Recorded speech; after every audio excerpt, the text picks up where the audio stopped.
Thanks for listening to the Pop Culture Cosmos and the PCC Multiverse.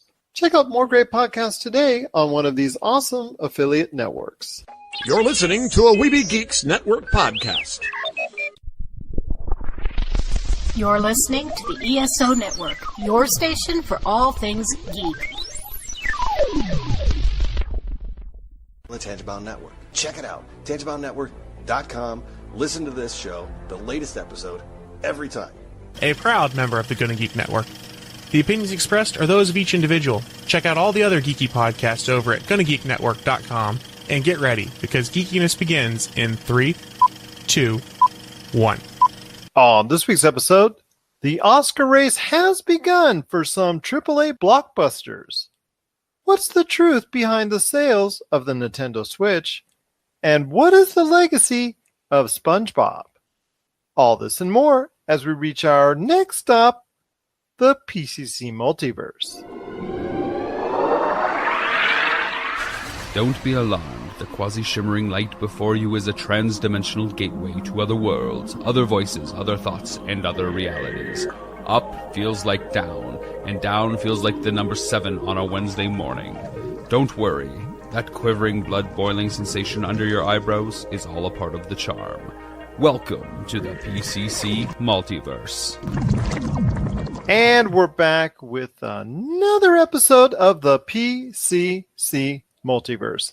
My name is Gerald Glasser from Pop Culture Cosmos and Game Source. We truly appreciate everyone out there listening to all of our shows. But it wouldn't be a PCC Multiverse without my good friend. He is the chairperson in charge of Humanica Media.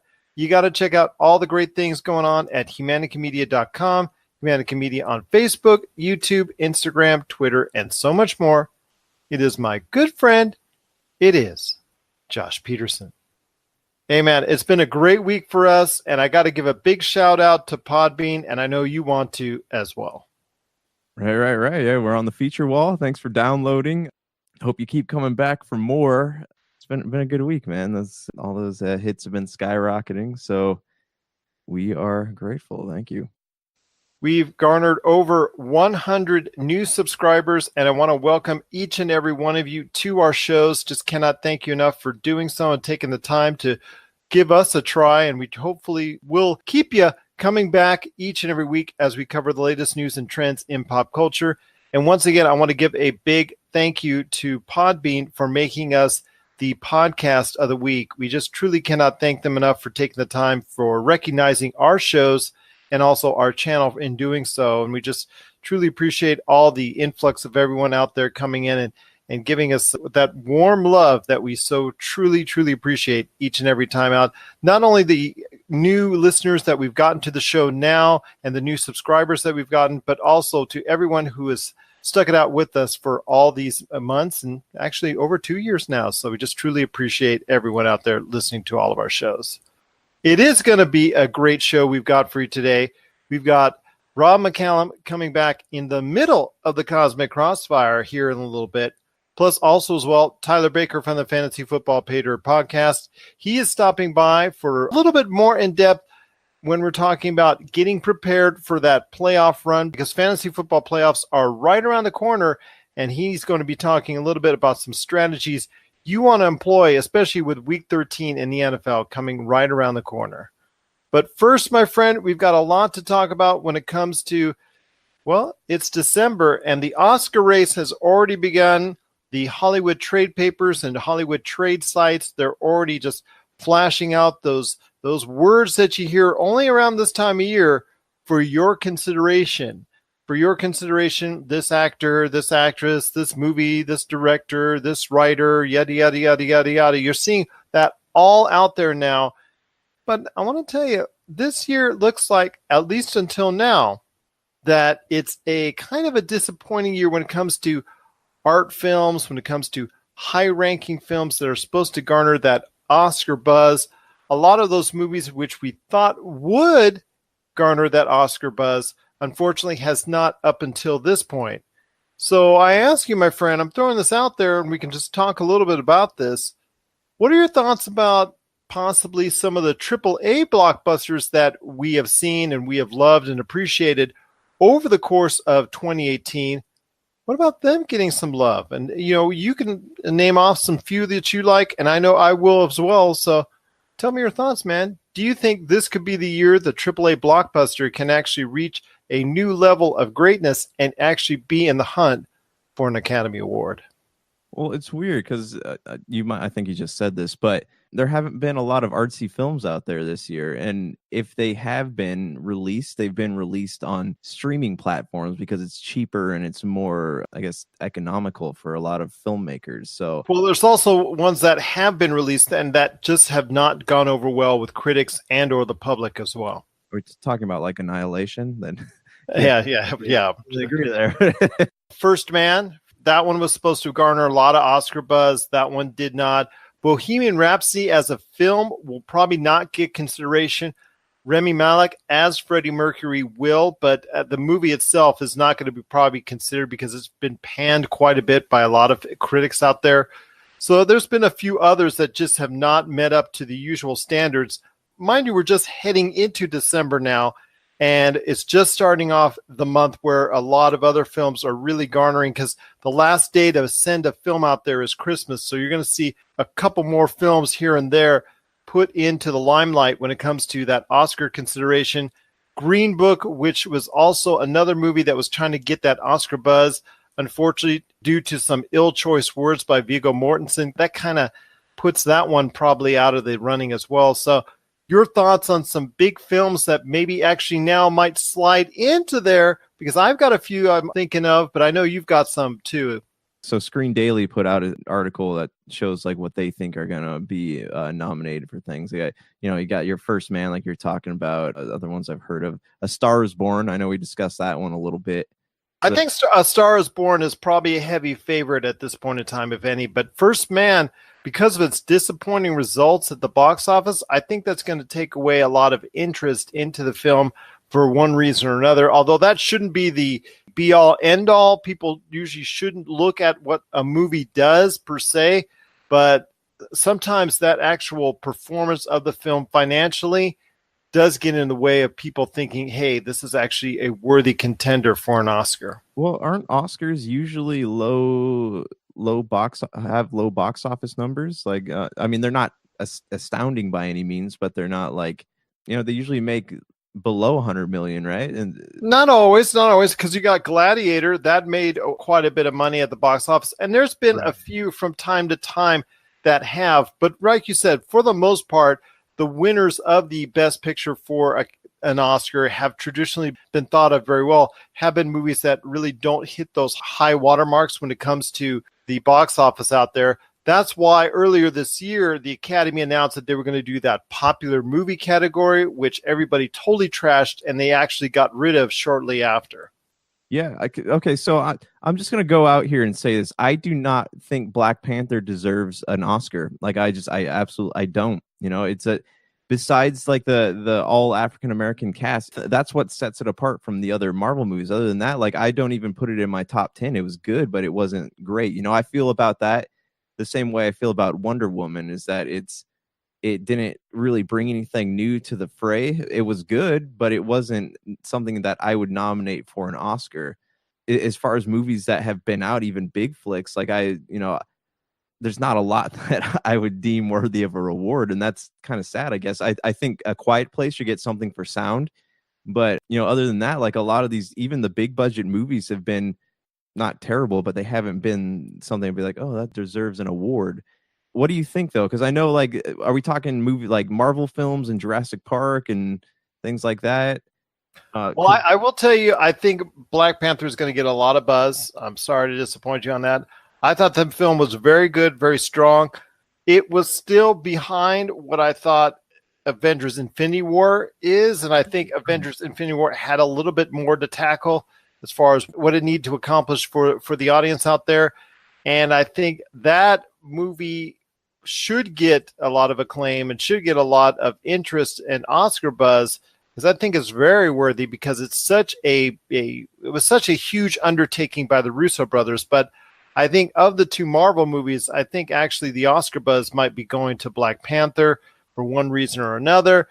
I just think I think both movies are very good, very strong, and probably will get some type of interest when it comes to the end of the year balloting. Right. And like, don't get me wrong, Black Panther had a lot of like stellar actors in it. They like, these are actors who have proven themselves time and time again, and how they got like, the likes of Forrest Whitaker and Michael B. Jordan, even though that's not like his normal gig, was still pretty good in that movie. So there's a lot of high caliber acting in it, but other than that, like, I honestly, it was not even like a top 5 Marvel movie to me. But that's just me, and I'm a huge comic book fan, and I the social stuff doesn't really mean as much to me as everybody else. But I get why people like it, but I personally don't think that it deserves an award above Infinity War. I think it was in my top 5, but you're right. For me, Infinity War was a little bit higher on my list of Marvel movies, and I think it should get more interest than Black Panther. But I think Black Panther, for whatever reason that you may say, whether it's, like you said, social reasons, what have you, is if any blockbuster is going to get interest out there, I think that's probably going to be the one that's going to get it. But also, I think Incredibles 2, yes, it's an animated film, but I think that was very well done. I just cannot say enough good things about that film. I think that should get a lot of interest, and I think that's, if any Pixar movie is ever going to just go over that hump and become that movie that's going to reach into a broader market than just whatever best animated film that they actually get any interest from, because sometimes they get shut out of that as well. I think that Incredibles 2, at least it should get to the part where it becomes a nominated film for a Best Picture, because I think it could be among the top 8 to 10 best films that are out there. I am so happy that they got rid of the popular film category. It just seems like it was just a cheap way to get people interested in the Oscars. And I'm glad that they got rid of that real quick, and it never came to fruition. But I think this year, of any, that if there's any time a blockbuster film, like a mega hit that's out there, actually gets enough interest as an art film that it will get that nomination for Best Picture, I think this is the year that we're going to see possibly a Black Panther, Avengers Infinity War, Incredibles 2, A Quiet Place, or another movie of that ilk that does those high numbers. We're going to see actually one or two of those movies pop up in that alignment as far as the Best Picture nominations are concerned. So as this is a weird year for Oscars, let me ask you this. Do you think that Netflix films should start making the ballot? You know what? I actually think it should. If it's a well enough movie and it actually does, because I think the requirement is 2 to 4 screens. It has to play in LA and New York by Christmas. That's the deal in order for it to be considered. So if it does that, I don't see why not. And another thing I want to ask you, when it comes to movies that have been already reviewed very highly, Spider-Man Into the Spider-Verse is getting rave reviews, and some are even calling it, I've seen this across the internet or whatnot, I've seen some calling it one of the best, if not the best, superhero movie ever. So a lot of people are really into that as far as critics that have seen it already. So that could be a movie that is so well and so profound that it should be considered maybe one of the top 10 films of the year. Will it actually even get a nomination for Best Animation, or should it even be considered for a Best Film? Right there. I mean, you and I are going to probably be checking that out now with all the hype and all the goodwill and all the good love for that in December. So we got to take a look and see if that one's going to be able to be in the mix for a Best Picture nomination too. Here's my thing with that. I don't, because honestly, as a kid who came up in the 90s, I absolutely am thrilled with the idea of an animated Spider-Man movie. That is no question, hands down, about that. But when this kind of thing happens, I want to read opinions, not by journalists, but I want to know the opinions of comic book fans, because they're the ones who are going to tell you the honest truth. There's not like there's no, I don't want to say agendas, but there's no agendas at play.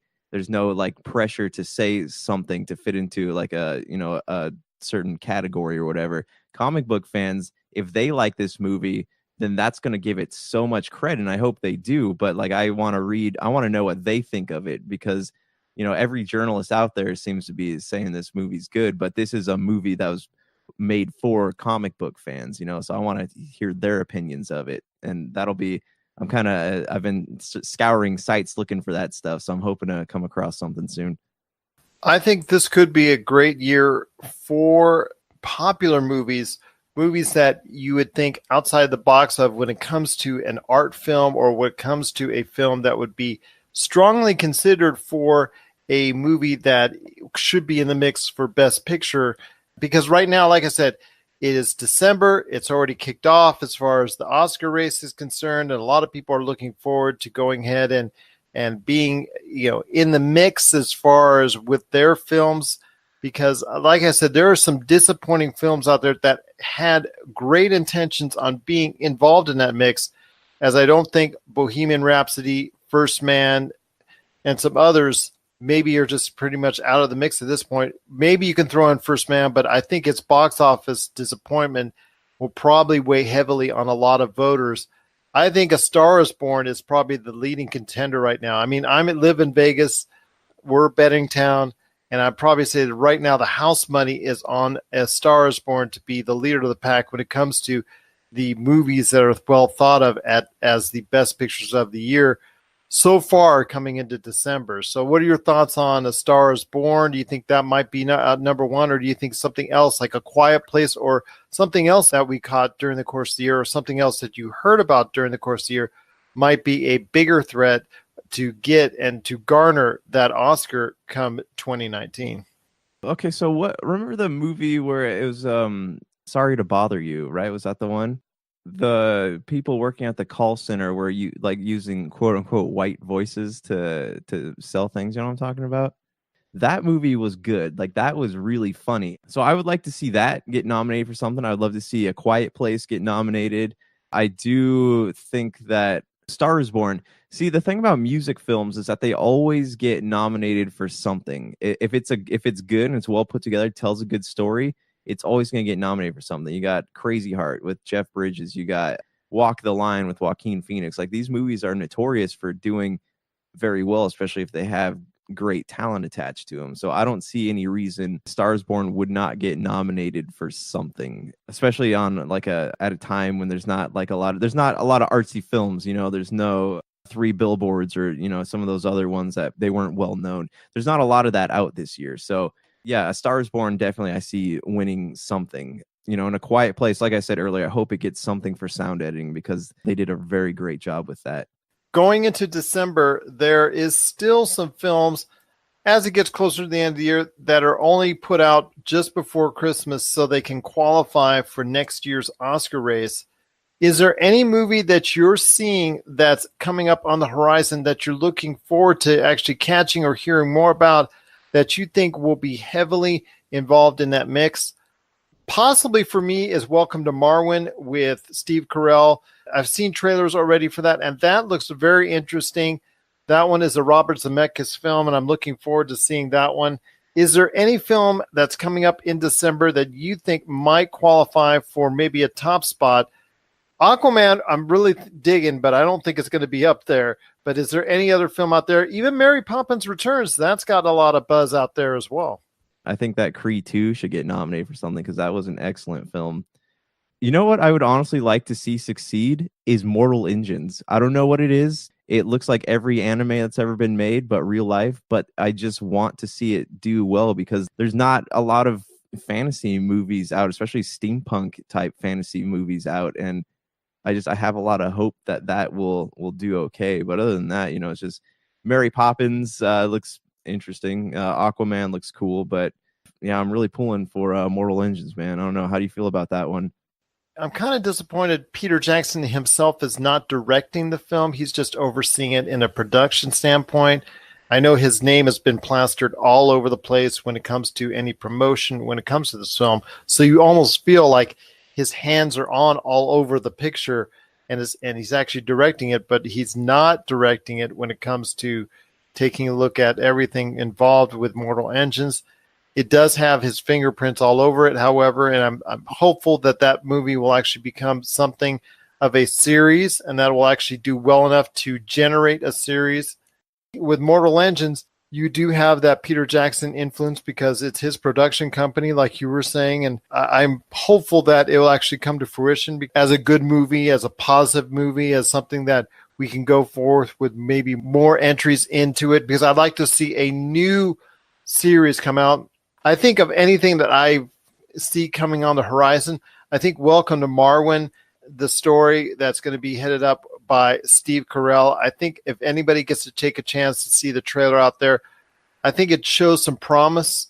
I think Robert Zemeckis, we've all seen some great work from him before in the past with some of his pictures, and I look forward to actually taking a look at what Welcome to Marwen is going to be all about, as far as the world he lives in now and the world that would cause him to sustain injuries, and also the fantasy world that he lives in that helps him get through whatever dark times he's going through within the movie. So it's a kind of interesting dichotomy right there that I'd like to see play out. Could be something that's very strong as far as the movie's concerned, and if it is, I think it would be the first time that we're really going to hear some serious buzz for Steve Carell for being a lead actor nomination for the Oscars. I know he's gotten a nomination before for Foxcatcher, I believe, but this time he looks like he might, if all is well and good, I think maybe this time this could be the pick that might get him over the hump.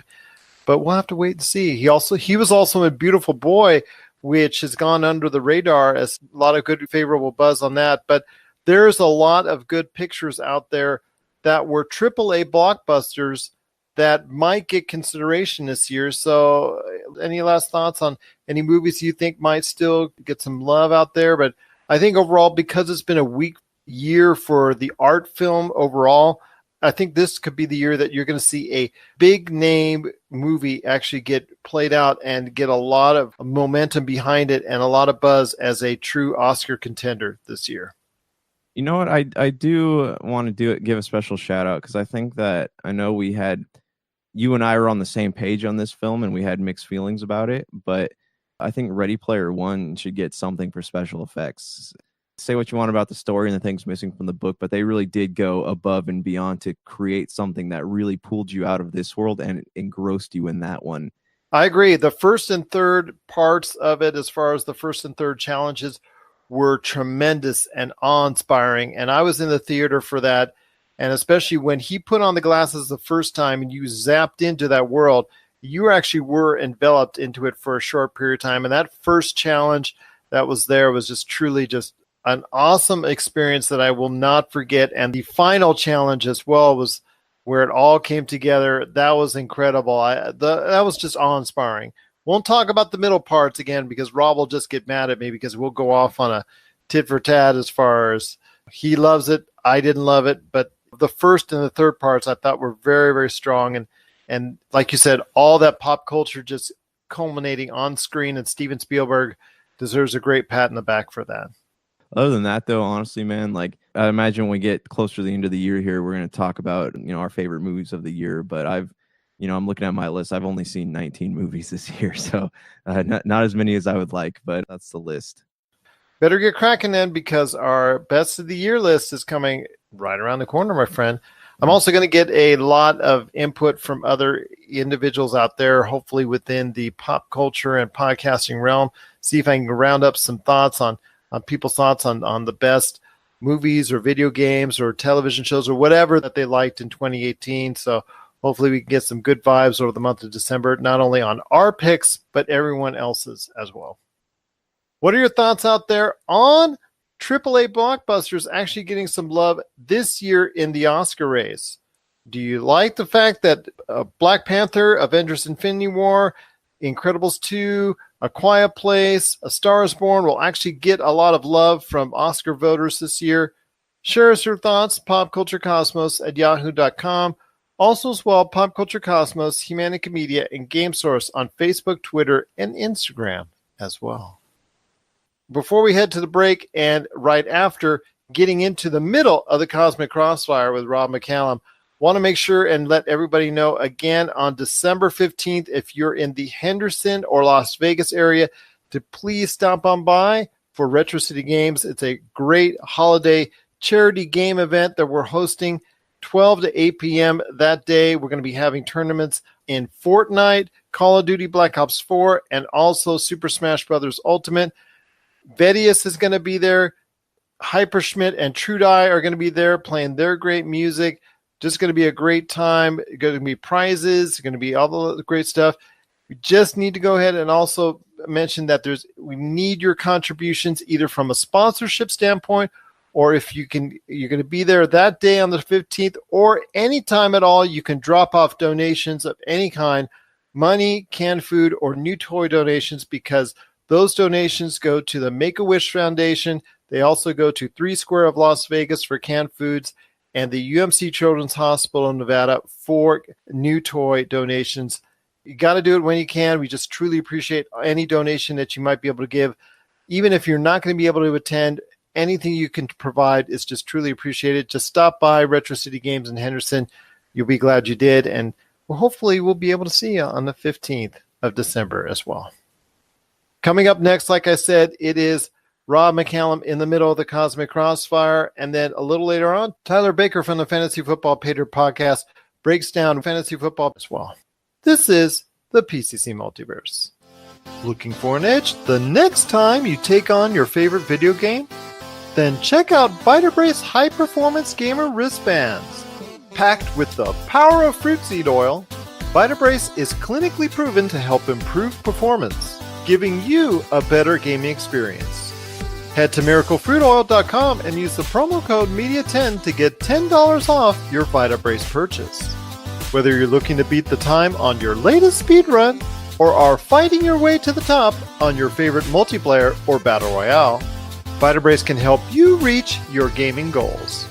Buy Vitabrace today at miraclefruitoil.com. That's miraclefruitoil.com. Vitabrace. Win with it.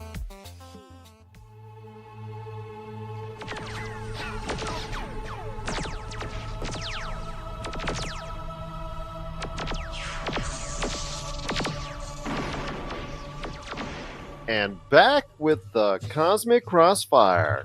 But it wouldn't be a Cosmic Crossfire without the man. You got to check out everything going on today at his site, robmccallumfilms.com, which gives you the latest and greatest on what's going on in his world when it comes to all of his films, all of his documentaries, all of his projects coming up, and so much more. It is my good friend. It is Rob McCallum. We're here to talk about pop culture, and you're the man to talk to when it comes to that right there. So pray tell, Rob, what's in your mind when it comes to pop culture? One of the things that all this ties around, whether it's Wreck-It Ralph, the Dumbo trailer, the emergence of Disney in different streaming places, is the mark of Disney's service and excellence. When you go to a Disney theme park, it's like you've never been anywhere else before. I'm sure, Gerald, you have a reason why you keep going back to Disneyland. You know how you're going to be treated. You know how operations are going to be run. Everything from how you park in their parking lots to how you disembark a tram, how you queue in a line, signage, information, fast passes, how all that works is down to the T, and there's systems that work, and there's no competition anywhere in the world when you visit one of these parks. Is it matched on the big screen, do you think? The attention to detail and the way things are run isn't matched on the big screen. And why or why not? No, it hasn't, because I think there's too many floating parameters when it comes to what you're talking about as far as all these projects that are coming onto the screen, and are they given the same kind of Disney love or even Paramount love or any of these large Universal or any of these large companies. There's just too many ideas floating around. There's too many hands in the kitty. There's too many producers, too many directors having their own ideas, too many actors wanting to go ahead and acting out certain way. There's just too many possibilities for a movie to go one way or the other, for it to be controlled in a certain fashion.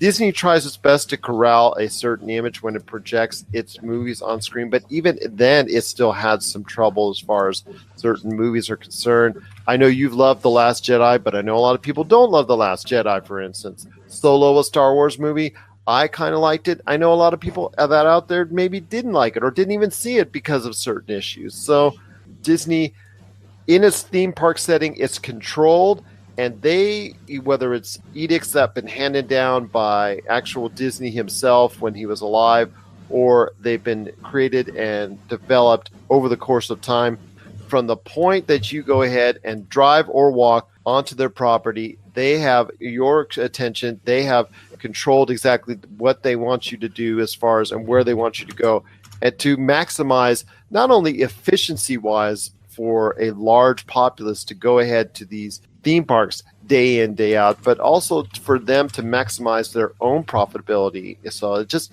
makes sense that they're able to go ahead and control it, and I don't want to say they perfected it, but they go ahead and continue and try and provide the best experience possible, not only for them, but for their consumers also. I mean, the other argument you could make is that Disney is doing at least the best of the competition in terms of what gets on the silver screen between everything that Pixar and Marvel releases, plus their own fare. I mean, they should always be that leading contender, just like they are in the theme park experience. Rob, it's always great to have you right here in the middle of the Cosmic Crossfire.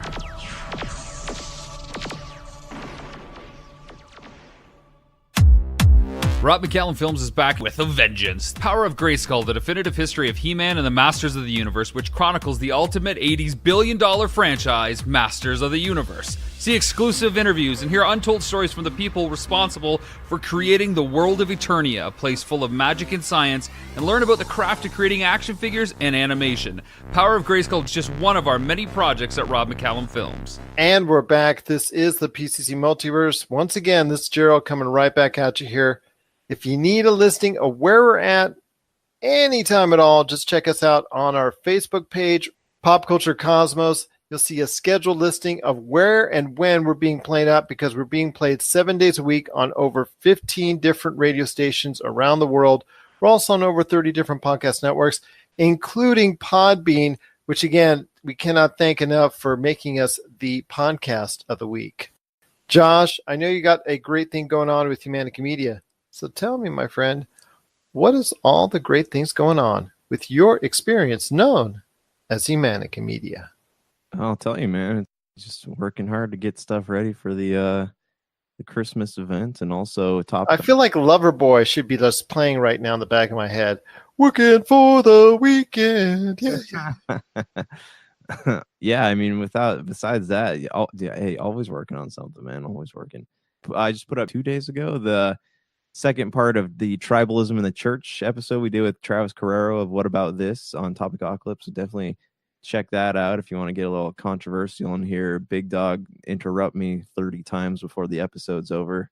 You'll just hear a lot of me going, wait, but, as Big Dog is continually talking over me. So go ahead and tune into that one if you're down for that. Yeah, other than that, we got some more Topicocalypse going up this week, and stay tuned because there's bigger things on the horizon that I'm working on that I haven't made any announcements yet, but you'll hear about it soon. And you'll hear about it either on this show or our site, popculturecosmos.com. Everybody's working for the weekend. Everybody wants to start a new romance. Hey, hey, hey. Okay, I had enough. Anyways, the Nintendo Switch has had an up and down year so far in 2018. I'm going to give you the good, and we'll start off with the really good when it comes to the Nintendo Switch. Their sales from Black Friday through Cyber Monday were through the roof, better than any other Nintendo console, including the Nintendo Wii, which we all know out there is one of the biggest, if not the biggest, all-time selling console. So everything was great, right? Everything's great with Nintendo. Everything, they're meeting all their sales. Well, hold on a minute.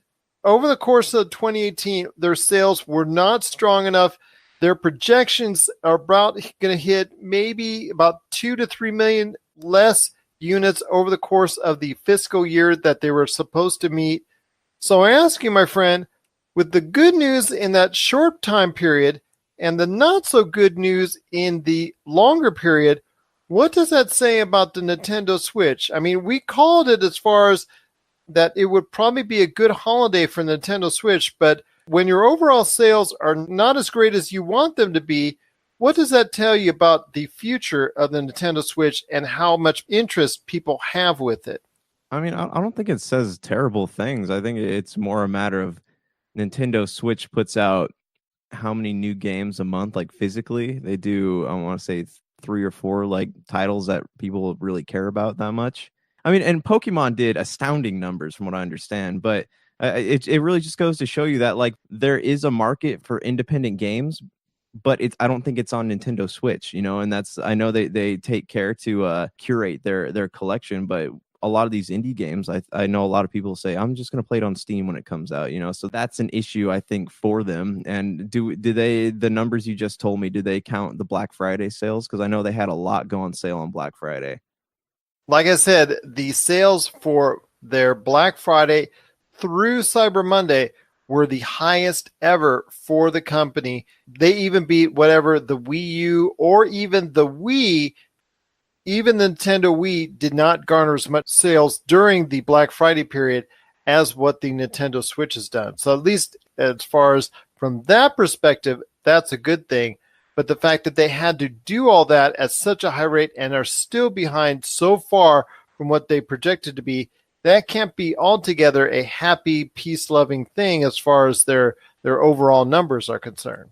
Do you think they were putting too much pressure on games like Mario Tennis Aces and Mario Party, like some of these smaller ones? I know that, you know, you put out Crashes as a nostalgia thing, but as far as like those games go and like the remaster of Dark Souls, you think they were counting too much on those to make a bulk of the projected income versus how much they actually sold? I think so. Plus, I think on the front end of the year, I think they were counting on Super Mario Odyssey and Super Mario Kart 8 Deluxe. I think they were counting on those titles to generate more income for them with more sales of the actual console during the front end of the year. I think that's what probably set them back, is in the first 3, 4, 5 months of the year when we saw PlayStation 4 still continuously become the number one seller in the United States month after month after month. As far as the early part of the year, that told me right there that the Nintendo Switch, still with its price point, was a little bit out of people's reach as far as what they wanted to spend. But come holiday, now that they bundled that Super Mario Kart 8 Deluxe and you get that $60 value, plus entities like Target was giving away a gift card on top of it, and GameStop was giving a gift card on top of it. Those type of incentives made it a lot easier and more attractive for people to buy a whole ton of Nintendo Switches during the Black Friday season. But yeah, I think it just goes to show how important the first 6 months of the year is, as opposed to just that time period that we're seeing now as far as holiday sales are concerned. Yeah, no, I agree, man. And two, like it seems to me like a lot of people are not doing all their Christmas shopping on Black Friday as they did in years past. And, you know, I expect to see those sales kind of go up as we get closer to Christmas, but who really knows, man? And the Switch was not really Sony and Xbox had big discounts on their consoles, whereas the Switch was kind of a small one and you had to really spend the extra money for whatever bundle it came with too. So that is definitely a factor. And I remember too working at Best Buy, and I've seen them do this at Target too, but the bundles, the gaming bundles, they will actually remove those and they will make it so you have to buy something else attached to it. So whether it's one of their services or an extra controller or an extra game, they will tie it all together during the holidays. So you can't just get the bundle. You can't just get the Nintendo Switch with Super Smash Brothers. You have to, the only way they'll let you purchase it is if you buy it with all the controllers and stuff with that. So I don't think that helps either.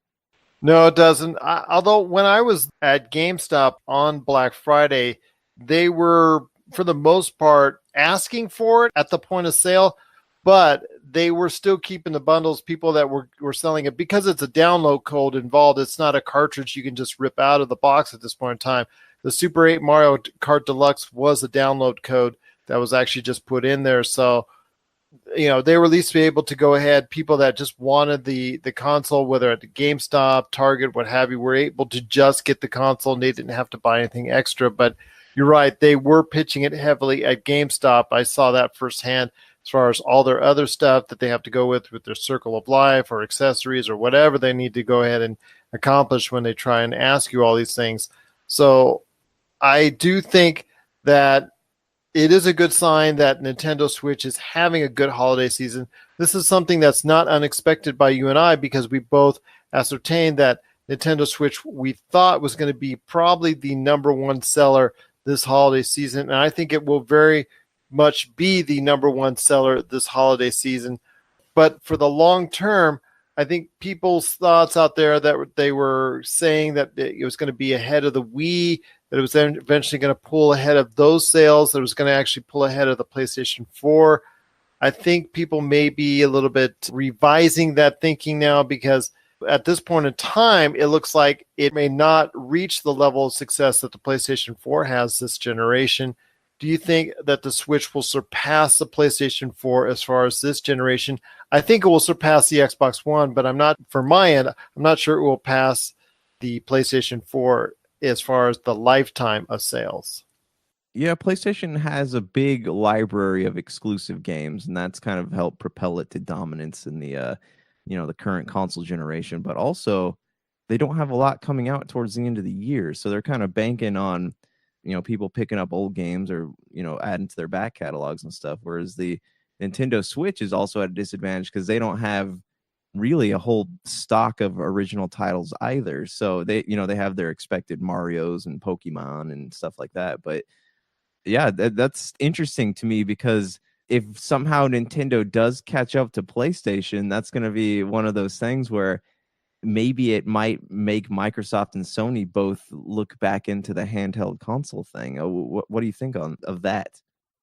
I think that will make them reevaluate that situation, because if it does surpass the PlayStation 4's lifetime sales, then I think the key factor there is the viability and the portability that it creates, as far as being that entity that you can take anywhere on the go, but still be, you can just hook it up with an HDMI and boom, it becomes a generational console at the same time.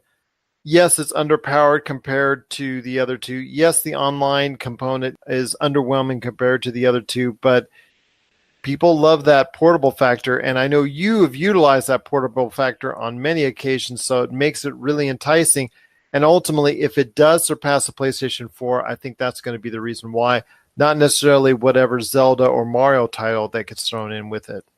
Yeah, and just the fact that they're relying so heavily on a Mario or Zelda title is not a very good business strategy either. So the end of the year will be interesting, or the end of this console generation will be interesting, because Switch, with the exception of the alleged powered up system that's coming out, I feel like Switch is going to be in their current state, long after the PlayStation 5 and Xbox come out. I agree with you. The Switch will be a major contender, or probably the lower price contender, when, like you said, PlayStation 5 and also the new Xbox, those two come out. The PlayStation 4 and the Xbox One will feel like the old Xbox 360 did when it was the tail end of that generation. So I think that as long as people are still accepting of the fact that it's portable, and if we see PlayStation 4 being a portable unit or the new Xbox being a portable unit at the same time, then we know they've been heavily influenced by whatever sales the Nintendo Switch is getting right now. What are your thoughts out there on the Nintendo Switch? Are you happy to see it did so well over the holiday, or are you concerned that it's not going to have a great future long term if it cannot meet its projected sales over the course of a fiscal year to 2 years that people are projecting it out to be? Share us your thoughts, popculturecosmos at yahoo.com. Also as well, Pop Culture Cosmos, Humanity Media, and Game Source on Facebook, Twitter, and Instagram too. Coming up next, we've got Tyler Baker from the Fantasy Football Patriot Podcast. He has some thoughts real quick on what you need to prepare for with your fantasy football team as it gets to the playoffs, because they're right around the corner, and he shares his thoughts on that. This is the PCC Multiverse. Nothing's better when grilling your favorite meal than adding some delicious Wheelie Q rubs, seasonings, and gluten-free barbecue sauce. Made with the finest ingredients, Wheelie Q products pack a ton of flavor to your meals, whether it's ribs, chicken, steak, hamburgers, fries, or vegetables. To get your hands on some of these tasty Wheelie Q items, head on over to www.wheelieq.com, and a portion of all profits made will go into finding a cure for spinal muscular atrophy. PCC Multiverse listeners, act now and get 15% off your order today just by entering the promo code POD2. That's POD and the number 2 at checkout. For the tastiest food on the grill, nothing's better than Wheelie Q items today at wheelieq.com.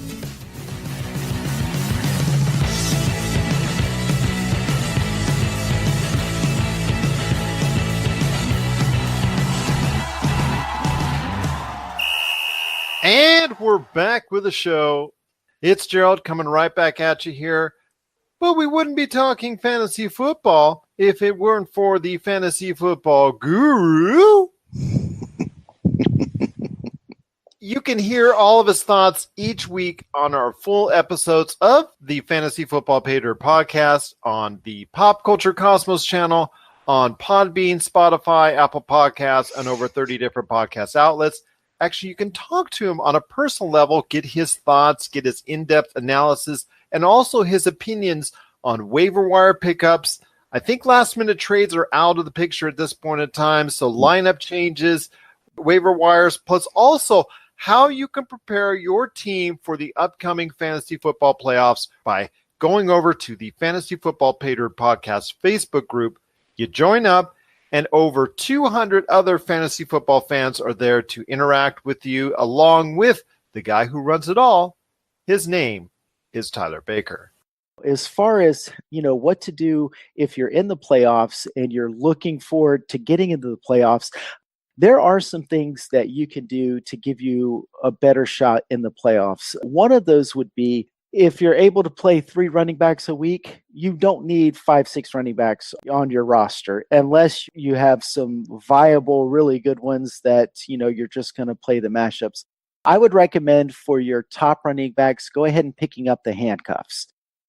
I have Melvin Gordon in a couple of leagues, and in all but one of them, I have Austin Eckler. And for and you can look at this week as the reason why. It looks like Melvin Gordon may miss some time. Thank God I have his backup. So if you have a guy like Saquon Barkley that is, your RB1, you're starting him every week, you may want to use one of your bench spots to go get Wayne Gallman, because if Barkley goes down, you're going to want somebody that you can plug in and try to get that production out of. Whereas at this point in the season, you're not going to find a whole lot on the waiver wire. So backing up your stud running backs is probably a really good way to prepare your roster for the playoffs. I also tend to kind of stack up on defenses, because the playoffs is, anywhere from a 4 to a 3 week process there. And if you can go ahead and identify some defenses that have a good matchup, maybe on one of those weeks in the playoffs, it's a really good time to go ahead and get that defense on your roster. So, backing up your stud running backs, handcuffing receivers really doesn't work the way that it does with running backs. If you have a premier quarterback at this point, if you have a Mahomes or a Breeze, you probably don't need a backup quarterback at this point. You'll be able to find someone on the waiver wire if it goes really bad. So little things like that. If you're kind of shaky at a position, like if you're shaky at tight end and you're all but streaming at this point, which a lot of teams are, I am in a couple leagues streaming for the most part, you might want to use those roster spots, those bench spots, to bring a couple tight ends. So just preparing your roster for the playoffs is a really good way to make sure that when you're in the playoffs and something bad happens, you'll be able to at least stay competitive. Now, one thing I want to ask you real quick, enlighten everybody out there, because I'm familiar with the lingo, but please let everybody know out there that may not be as familiar, like you said, with, especially if they're first time or very new to the fantasy football scene, of the practice known as streaming. Streaming is when you pretty much just play the matchups, and this happens a lot on defense. I highly recommend not spending high draft capital on a defense. So what will happen is throughout the season, from week to week, you'll go out on the waiver wire and find a defense that has a good matchup. Like maybe a team that's playing the Jets or the Bills or, one of these offenses or if you see that a team, their quarterback gets hurt and they have a backup playing, you might want to identify that defense that's playing them and go ahead and roster them and play them for that week. But streaming is when you pretty much fill a starting position from the waiver wire every week. I do it quite a bit with defenses. I've done it some with tight end this season, but I know really, really good fantasy players that will stream quarterbacks. They will put all of their draft capital in running backs, wide receivers, tight end, skill positions, and kind of pretty much not draft a quarterback until really late and then end up streaming them through the season. It's a viable strategy. And remember, this season, Phillip Rivers was going really, really late. And I managed to get him in some leagues because I was putting all that draft capital into wide receivers and running backs. And I think that that's a really good strategy. And some of the best fantasy players that I know, they wait on a quarterback. Another little bit of lingo that I mentioned, the handcuff. Handcuff is when you have a running back and you also have his backup running back on your team.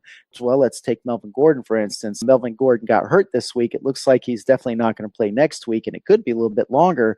His handcuff would be Austin Eckler. So if Melvin Gordon is not able to go, his backup, Austin Eckler, will come in, and you can expect maybe not the same production, but you can expect a lot of volume from a running back in a system that uses the running back a lot. Now, some teams don't use the running back a lot, or there's just not someone with the talent level behind the starter that is worth rostering. An example might be Matt Breida at this point. If you have Matt Breida, are you going to handcuff Matt Breida? Probably not. I mean, Alfred Morris was an inactive today. There's nobody behind him on the roster that is going to get the type of workload that he does. So handcuffing is a really good way to have security on your team. Now, I don't recommend handcuffing wide receivers because, at any point in an NFL game, there's 2-3 wide receivers on the field.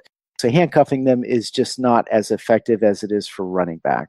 And handcuffing also doesn't work for quarterbacks. So if you have Tom Brady, you don't want to roster his backup quarterback on your on your roster, because if Brady misses a game, you're probably better off going to the waiver wire to pick up a quarterback that could start for you, if in the unfortunate event that Brady can't go.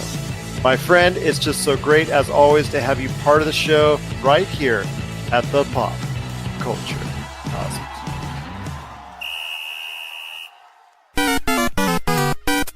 If you're tired of sifting through flea markets for rare and unique games, we can help. Retro City Games in Henderson, Nevada, only 5 minutes from the Las Vegas Strip, has all your favorite gaming staples, classics, and a wide selection of rare games with new stuff always appearing on our shelves. Come in and chat with Nicole or Doug about your love of games and watch as they help you complete your collection or find your childhood favorite. And don't forget, Retro City Games loves trade-ins. So if you have any Nintendo, Super Nintendo, Sega, Xbox, PlayStation, or even PC games, come in and visit Retro City Games today. Welcome to the new metropolis of gaming, Retro City Games. And we're back to close out the show. Once again, it is Gerald Glassford along with my good friend Josh Peterson. This is once again the PCC Multiverse. Thank you so much for sticking around and enjoying the show. We also got to give a big thank you to Rob McCallum for being in the middle once again of the Cosmic Crossfire, and Tyler Baker of the Fantasy Football Pater podcast for sharing his thoughts. One last time, we got to thank Podbean for just going ahead and making us the podcast of the week. We hopefully will get that honor again. We're truly humbled and surprised by it and cannot thank them enough for not only making us the podcast of the week, but allowing us to be on the featured part of their podcast app. And all the people who came to us and started subscribing to us, cannot thank you enough for taking the time to do so. Before we head on out, my friend, we've got to talk about the unfortunate death of Steven Hillenburg, who was the creator of SpongeBob SquarePants Dynasty, the SpongeBob SquarePants phenomenon. He was the one who started it all. His creation just, I guess you could say it was a staple of the 90s and early 2000s. Your thoughts on the legacy of SpongeBob SquarePants and the unfortunate, untimely death, at such a young age, too, of 57 for Steven Hillenburg. Yeah, SpongeBob SquarePants kind of rounded off a pretty great era of cartoons on Nickelodeon. Like I've been watching this documentary, and I guess back in the 90s, like Nickelodeon was watched more than any of the big four, like CBS, NBC, things like that. Obviously, the OJ case was a big exception there, but like just their cartoon programming, between Rugrats, Rocket Power, Angry Beavers, Told by Ginger, things like that. Ren and Stimpy. Yeah. SpongeBob was kind of like came a little bit after those shows did, but it defined a whole era of cartoons. Like it rounded it out, made a lineup that kids who grew up in that time will never forget. And Steven Hillenburg, like, I know he had some issues with the law a few times, but he was a genius. Like, and it's funny how I use that term, like some would use that term loosely, but a genius. But like he took a talking sponge, a starfish, and a squirrel and turned it into one of the greatest cartoons of all time. So, it's simplistic, but there also is a sort of genius behind it, and people will always remember him. And SpongeBob SquarePants ran for 152 episodes. So that's impressive. Like that's huge, especially in our current time when people just look past, they forget about things. They lose interest really quick. SpongeBob is in the hearts and minds and imaginations of kids all over the world, and that's astounding. There was also feature films too that, don't forget, that actually did pretty good when it came to the box office for a lower budget animated feature would be. But there's a legacy there. And I want to ask you this because I'm a little bit older, so I didn't have the connection to SpongeBob SquarePants. I've seen it, obviously was humored by it. I know my girls wanted to go ahead and see it, but maybe they were just a little bit on the other end of it as far as being a little bit too young. Is SpongeBob SquarePants the type of thing that will always touch in the place of heart of millennials? Because I know you love to touch on the influences of millennials in our society. Do you think this is one of the things as they were growing up, maybe that they looked to as far as an icon that represented some ideals that maybe they were able to go ahead and think more about in life as far as from a humor standpoint? Yeah, well, look at it this way. Like I look at SpongeBob, and it does have a sort of diversity to it. Like you have a starfish and a squid and a sponge and a squirrel all living in a community of fish.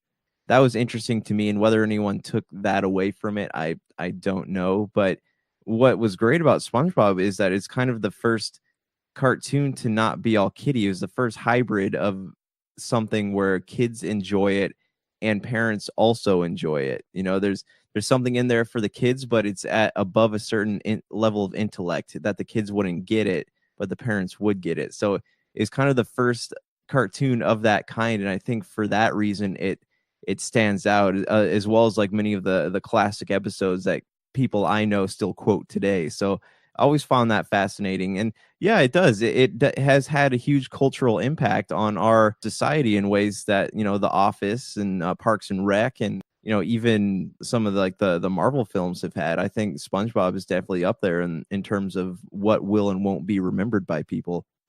I just feel like right now we should be going and maybe heading down over to the Krusty Krab for some food. And I just, it just feels so bad as far as maybe this series could have gone on longer. Maybe the show could have gone on longer. Maybe there could have been more added to SpongeBob SquarePants. I know here in Vegas, there are certain attractions that SpongeBob SquarePants is a part of as far as from a 4D perspective. I know there's still remnants of SpongeBob SquarePants that kids still identify with.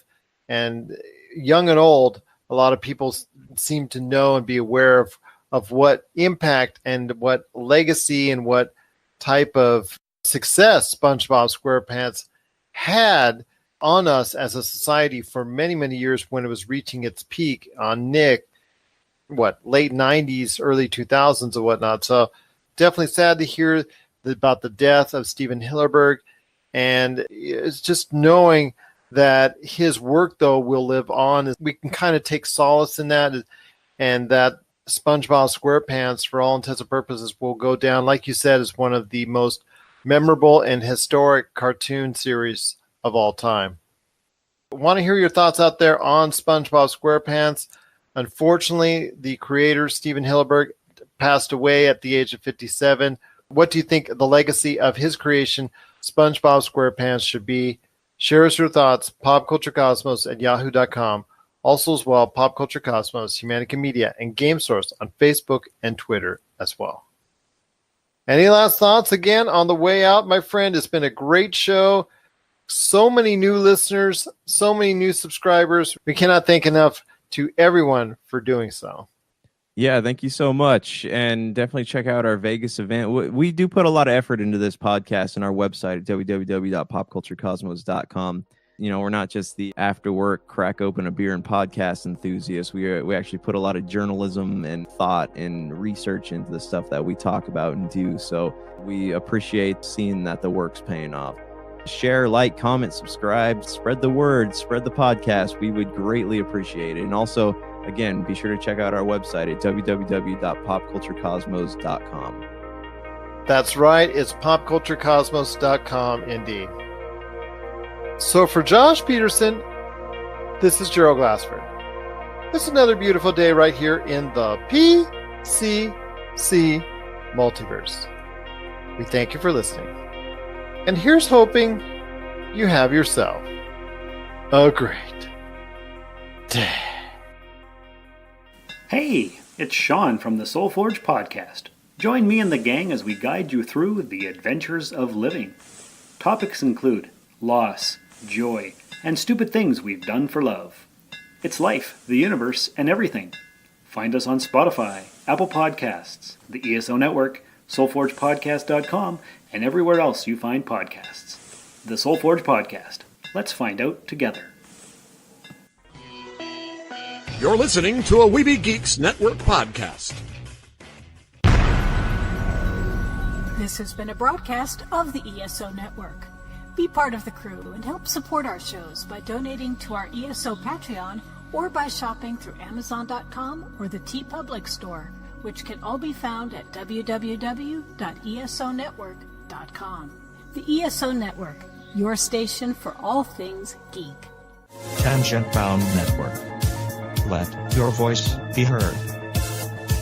TangentBoundNetwork.com. Thanks so much for downloading the Pop Culture Cosmos, and stay tuned as more great podcasts are on the way. Thanks again for listening to us here at the Pop Culture Cosmos.